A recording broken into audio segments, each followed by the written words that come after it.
кутман күн, урматтуу менин каналымда көрүүчүлөрүм, сиздерди каналдан көргөнгө абдан кубанычтамын. Ошо акыркы сааттарда кандай геосаясий нерселер болуп кетти, ушуга бир көз жүгүртөлү. Негизи дүйнө жүзүндө ушундай өзгөрүүлөр болуп атат. Мисалы үчүн Таиланд менен Камбоджа ошо убактылуу тынчтык келишимине келишти.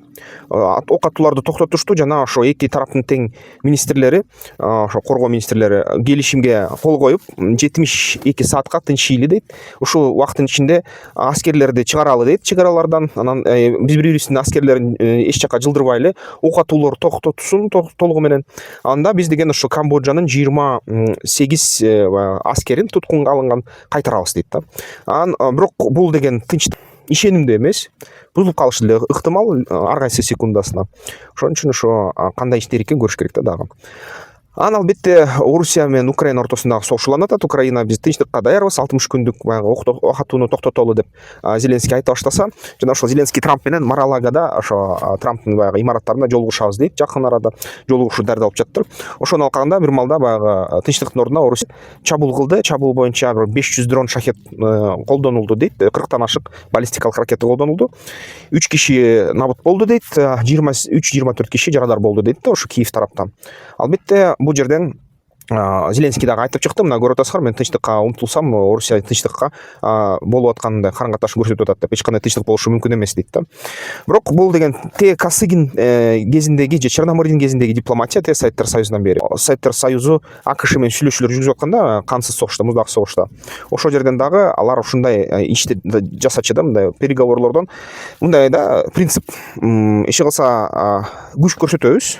Тынчтык келишимди кол коюш үчүн огой бетер күч көрсөтөбүз. Анан биздин шарттар менен тынч келишимге кол койсо, анан дагы үстүнөн күч көрсөтүп туруп, анан гана тынчыбыз деп. Алардын подходу ушундай, дайыма ушинтип келишкен, дайыма ушинтип жасашат да. Анан албетте бул жолу да алардын дипломатиясы баягы институциялаштырылган, ошо Москванын дипломатиясы ушундай болуп атат да. Эгерде тынчтыкка келишсең, мен сага деп дагы бир сыйра да. Ошондой болуп жатат. Украина катуу кызыктар тынчтыкка, Орусия дагы бирок кызыктар, бирок Орусиянын ресурстары дагы бир кыйла чоң. Ошон үчүн Кытайдын да колдоосу бар, Индиянын колдоосу бар, Түндүк Кореянын колдоосу бар. Ошон үчүн Украинанын колдоосу бир гана Европа болуп калып атат азыр. АКШ чалгындоо жардам берип атат, бирок Европа эле мындай түрлүү акча жана курал берип жатат. Украинанын өзүндө аскердик өндүрүш пайда болгон, бирок акчаны баары сырттан алып жатышат. Эгерде Европа колдон токтотсо, Украина бир маңда эле жеңилип калышы ыктымал. Анын сырткары дагы Европада өзү ынтымагысыздыгын көрсөтүп жатат. Европалыктар көп сүйлөйт экен, көп ар кандай нерселерди айта берет экен. Силерди колдойбуз, акча беребиз, тинтебиз деп. Бирок чын айтканда мындай эрки да жетпейт. Биринчиден, экинчиден анын ичинен мигрант маселеси күчөп атат Европаныкы. Ичинде радикалдык кыймылдар бийликке умтулуп атат жана келип атат. АФД партия сыяктуу Германияда. Кайра алар болсо баягы ички ошо мусулман мигранттар келип каптап кеткендиктен жана ошо европалыктардын жергесин басып алып аткандыктан алар аябай кызыктуу кылат да. Мисалы үчүн толугу менен бүт ошо келгин качкындарга, мигранттарга пособие берет. Бир дагы качкын айтып аткан ошо Мароккодон го дейм, же Алжирданбы айтып атат да, эми мен деген ошо европеецтер дейт, менин кулдарым дейт да. Анткени мен пособие алам дейт, жумушсуздук үчүн федералдык пособияны алам дейт, 635 евро. Дагы ошол регионалдык баягы өзүнүн аймактык пособияны алам дейт, 360 евро. Дагы кошумча ошол ар кайсы фондтордон дагы 5 евродан 25 евродан алам дейт. Толугу менен 2,5 миң евро алам, эчтеке кылбайм дейт. Эчтеке кылбайм, иштебейм. Аялдарым менен, балдарым менен турам дейт, мага төлөй берет да, ошо Европанын мамлекети качкын катары дейт. Анан ошон үчүн мен деген ханмын дейт, европалыктар менин кулдарым деп айтып атат да. Ошондой нерсе болуп атат. Ошондо маселе аябай чоң болуп атат. Европанын мурунку аздыкта калып барып жаткан баягы накта европалык деп эсептелинген калктары өтө кысымда. Алар бирдемке десе, мисалы үчүн өкмөткө каршы, жок деген биз деген ошо европалык болобуз, биз деген европалык үчүнбүз, мисалы үчүн белгистер Бельгия үчүн десе, же мисалы үчүн британиялыктар Британия үчүн десе, заматта эле өкмөт аларды ушул кичине эле интернетке бирдемке жазып койсо штраф кылат, же болбосо 2 жылга чейин, кээ учурда 6 жылга чейин камап салып атат да, репост үчүн. Ушундай эле блог үчүн да, ушундай нерсе кызыктай болуп атат Европада. Аны Илон Маск мазактап атат, Европа өзүн өзү өлтүрүп атат, кырып атат деп. Ал эми европалыктар болсо, Илон Маск жана Трамп биздин саясатка кийгилишип атат, кийгилиштирбеш керек деп ушуна каршы чыгып атышат да. бирок толеранттуулук жана ушундай кандай подход бир таң калыштуу да, элестетсеңиздер. Эгерде мисалы үчүн мен деген негизи колдойм да, эми мейли Европа бир кездерде чын эле аябай көп кол салды, башка элдерге колонияларды курду, колонияларга инвестиция кылды, чынын айтканда окутту, бирок бирдемкесин тоноду, бирдемкесин кайра реинвестиция кылды. Бирок ошо менен бирге европалыктардын колунан көп эле жергиликтүү элдер өлгөн да, бүт дүйнө жүзүндө. Ошон үчүн Европа өзүнүн жазасын тартып атат го деп ойлоп коем да бир кездерде.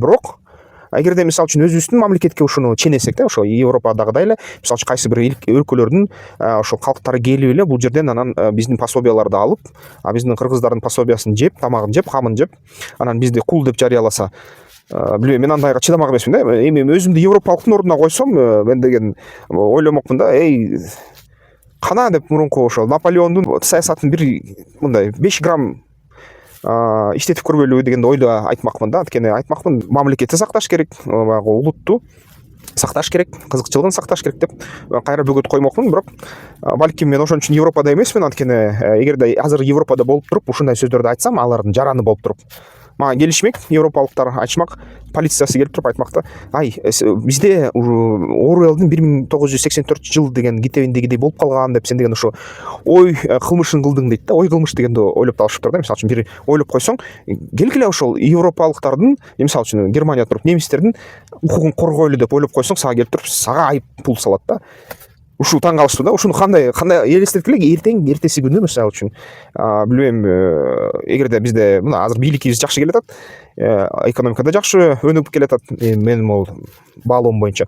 Бирок элестеткиле, эгерде биздин мамлекетте мисалы кийин бир ошо европалыктагыдай бийлик келип, анан кыргыз туусун бийик көтөрөлү, кыргыз тилин өнүктүрөлү деген сөз үчүн жапырт ошо бүт айткандардын баарын айып пул салып эле же болбосо камаса, элестеткиле ушундай нерсени. Кандай сезет элеңер өзүңөрдү? Кыргыз тилде сүйлөгөн үчүн, кыргыз тилде сүйлө деген үчүн силерди камаса да. Ушундай нерсе албетте Европада азыр ачык айкын болуп жатат да. Албетте баягы улуттар оростосунда эч кандай мындай чаташтырбаш керек да, мындай эч кандай баягы тынчтыкты бузбаш керек.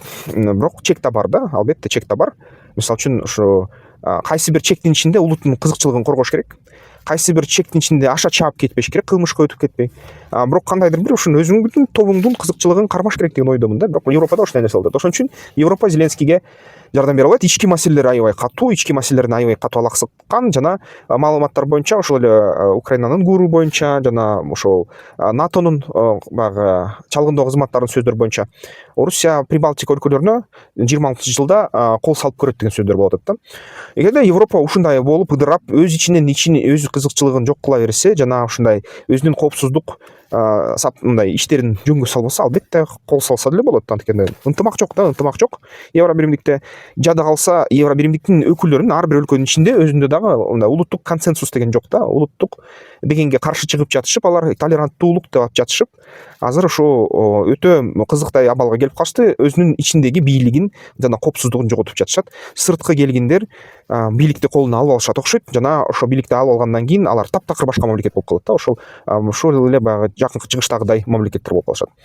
Албетте бул оңой өтпөйт окшойт. Эми көрөбүз, дүйнө татаалдашып баратат. Бир кездерде тааныштарым айтчу эле, ой Европага качыш керек, АКШга качыш керек, көчүп кетиш керек, биздин өлкө анчалык өнүкпөй атат деп мурун бир айтышчу эле. Азыр өнүгө баштадык бир аз. Ошо кезде тааныштар азыр кайра тескерисинче айтып калып, туй ата Европа эмне болуп баратат деп. Биздики неңсеген тиги европалык культурасы, башка нерсеси бузулуп баратат. Аякта эл бузулду дейт, европейцтер да бузулду.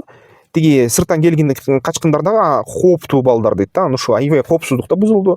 Мындай туристтик жерлерден алган рахат да бузулду дейт. Ушинтип аябай катуу сөздөрдү айтып башташыптыр да ушундай тааныштар. Айтат, Европага эми барбайбыз, балдарыбызды жибербейбиз дейт. АКШга да барбайбыз, АКШда скул шутингдер бар, ар кандай банги санги бирдемкелер болуп кетишет. Азгырат дейт, ошого да барбайбыз деген сөздөрдү уга баштадым да, ушундай кызыктуу туугандар. Ошол дагы бир нерсесин айтсак, эч кылса Украина менен Орусиянын ортосунда тынчтык көрүнбөй жатат, тынчтык болбочудай болуп жатат. Эми алсак мисалы үчүн ошол эле дагы бир мындай маанилүү жаңылыктардан, бүгүнкү күнү Америка Кошмо Штаттарынын экономикасы тез өнүгүп жатат жана 3%га өнүгүптүр да, көтөрүлүптүр. Ушунусу аябай кызыктуу болду. Анан 3%га көтөрүлүшү бул бир кыйла чоң Америка деген экономика үчүн аякта бир 32 триллион доллардай болуп калат жалпы көлөмү. Анан бирок жумушсуздук өсүп атат аякта баягы баңгизаттын таралышы өсүп атат, кылмыштуулук өсүп атат акшда. Бирок ошо менен бирге экономика да өсүп атат. Анан ушуну мисалы үчүн консерваторлор акшда Трампты молодец деп атышат да. Трамп канча убадасын бербесе дагы экономика тараптан баарын аткарды. Трамптын жумуштары аябай жакшы болуп атат дейт. Ошону менен бирге мисалы үчүн акшнын ичинде кээ бир штаттарда мусулман мэрлер бийликке келип атат да. Мамдани келген бийликке ошо Нью-Йоркко. Бирок ошо Мамдани коммунист экенинки билинип, ошо коммунисттен качышып бүт баягы консерваторлор, чоң бизнестер, корпорациялар өзүнүн офистерин Техаска жана башка штаттарга көчүрүп кетишти. Мурун эле башташкан ушул көчүүнү, мурун эле коммунисттер күчкө кирип аткан. Жана ошо Мамдани өзү Зохан, өзү мусулман болсо дагы ушул демократиялык партиянын мүчөсү, жана мындай кичине салттык эмес ориентациядагы адамды ошо Нью-Йорктун өрт өчүрүү кызматына башчы кылып алып келди. Анын бир да тажрыйбасы жок экен, бир да күн эч качан өрт өчүрүү менен алек болбоптур. Жөнөкөй гражданский экен, анан ошону бирок алып келип атат, баягы башчылыгын алып келип атат. Анан айтып атат да Зохан Мамдани, ушул Нью-Йоркко биз деген ушуну коюп атабыз, өрт өчүргүч кылып туруп ушу салттуу эмес ориентациядагы адамды, мындай айтканда да. Анан ошо бир да күн өрт өчүрүүдө иштеген эмес, бирок мен ишенем, бул нерсе ага деле кереги жок, ал бул нерсе ага чоң тоскоолдук кылбайт, бул деген сонун иштеп берет деп айтып жатат да. Ушуну уктум дагы ойлодум, Рим империясына окшоп атат да. Акырында Рим империясы ушу ураганын астында дагы ушундай нерселер башталган да. Аякта ушу ар кандай Гетта, Каракала сыяктуу императорлор болгон. Анан мисалы үчүн бир кездерде ошо аякта Нерон деген императорлор болгон, кичине бузулуп, өзүнүн аттарын же маймылдарын же дагы бирдемкесин министрлер катары же башчы катары мамлекетке дайындап, ушундай бир кызыктай болуп жатышкан да. Анан ошентип акыркы Рим империясы талкаланган да. Ушул эле нерсенин белгилери болуп атат да, мындай. Ошого дагы албетте мисалы үчүн консерваторлук штаттардагы чипи чыгып атат. Мамдани мейли мусулман мэр болду, мейли дейт, бирок коммунист болгону туура эмес дейт. Биринчиден, экинчиден ушундай баягы компетенттүү эмес адамдарды бийликке койгону туура эмес деп чаңырып атышат да. Бирок албетте булар алардын иштери да, мындай айтканда. Ошо менен бирге Венесуэланын дагы тегерегинде иш бүтүп башталчудай болуп жатат да. Азыркы акыркы маалыматтар боюнча аяктан Трамп өзүнүн максатына жетип атат окшойт. Мадуро психологиялык жактан ушул жеңилип жаткандай Мадурону алмаштырышат окшойт да акыры. Же болбосо кандайдыр ушундай бир кадамга барышат окшойт. Дагы бир кызыктуу нерсеси, мен ошо акыркы айлары алтындын баасын байкадым. Өтө алтындын баасы өсүп атат. $4500 ашты, $4512 болуп аткан ушу 5-чи күнү базарлар, биржалар жабылганга чейин. Ушул нерсе байкадым дайыма. Эгерде мисалы үчүн Орусия менен Украинанын ортосунда тынчтык орнойт деген жаңылыктар чыга баштаганда, же болбосо ушу АКШ баягы тынчтык орнотту, Венесуэла иш аракеттерин токтотту дегенин астында дайыма ошо алтындын баасы түшө баштайт да. Бир кыйла.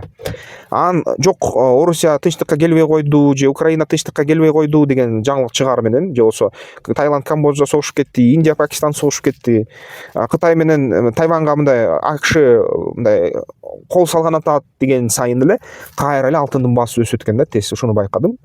Ушун менен эми бул деген саатта иштей баштады да, чынын айтканда. Тынчтык болот, баарынын мукмуганды эми кичине тынчыды дегенде эле алтындын баасы түшөт экен. Тынчтык болбойт, азыр эле 3-чү дүйнөлүк согуш болуп кетет, бир бале чыгат дегенде эле алтындын баасы өсөт экен да. Ошо кызыктуу нерсе болду. Ошон үчүн ошо бул эмнени түшүндүрөт? Бул деген баягы эгерде чоң дүйнөлүк кризис болуп жатат дегенде, эң бай адамдар дүйнө жүзүндө заматта койгула. Анда биз ушул акчабызды топтойлу жана ошо алтынды сатып алып, алтындын баасы түшпөс, ошо сактаналы деген сөз экен да. Анан качан гана ошол кризис бүттү дегенде эле алтынды сата баштайт экен. Сата баштаганда кайра ошол арзандайт да. Ушундай нерсе болуп жатат. Ошону байкап туруп, эгерде кийинкиде биржа трейдинг менен алек болоюн десеңиздер, ушул бир көңүл буруп койсоңуздар да, байкап койсоңуздар. Бул жер мыйзам ченемдүү десе болот. Албетте бул деген нерсе дагы бир кызыктуу нерсени билдирет. Мисалы үчүн биздин мамлекет үчүн бул пайдалуу да. Бизде алтын резервдер топтолуп атат. Бизде алтын резерв топтолгон менен ушундай эле бир сутканын ичинде алтын резерв бир кыйла көбөйүп кетип атат да баасы. Мисалы үчүн доллар же евро баасы менен караганда. Бул деген абдан жакшы. Бизде дагы алтын кендер бар. Бизде дагы бир 7-8 жылга же болбосо кээ бир саноолор боюнча 15-20-35 жылга чейин алтын запастар бар да мамлекетте. Башкада ушу эркиздешүүчү металлдар бар кыргыз мамлекетибизде. Ошон үчүн бизде резервдер бир кыйла. Ушуну бир туура пайдалансак, ошол түз баланс менен эгерде бөлүштүрсө, биздин мамлекетибиз дагы, биздин жарандарыбыз да ушундай акылдуу окуп, ушундай нерселерди биржаларга кирип, баягы соода кылганга үйрөнсө, бизнес кылганды үйрөнсө, ушундай интернет аркылуу келечегибиз жакшы эле деп эсептейм. Мындай кичине байыйбыз, жакшы күндөрдү көрөбүз окшойт. Ошондой болуп жатат туугандар. Сиздерде кандай ой болуп жатат эми? Туугандар, комментарийге эмне деп жазасыздар? Кандай ой пикирлериңер пайда болду? Кайсы суроолор боюнча дагы ошо комментарийди күтөсүздөр? Эмки видеолордон көрүшкөнчө комментарийлерди видео астына жазыңыздар. Бизнестен керек барына, баштардан мурун карап ал. Жол картасын жарып жолуңдай, ишкердик де сенин куралың ал. Бизнестен керек барына, баштардан мурун карап ал. Жол картасын жарып жолуңдай, ишкердик де сенин куралың ал.